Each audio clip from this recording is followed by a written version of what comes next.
பணத்தின் மீதுதான் பக்தி என்ற பின் வந்த பாசமே ஏனடா பதைக்கும் நெஞ்சினை அணைக்கும் யாவரும் அண்ணன் தம்பிகள் தானடா அண்ணன் தம்பிகள் தானடா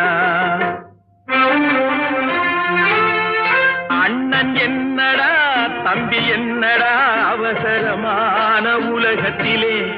ஆசை கொள்வதில் அர்த்தம் என்னடா காசில்லாதவன் குடும்பத்திலே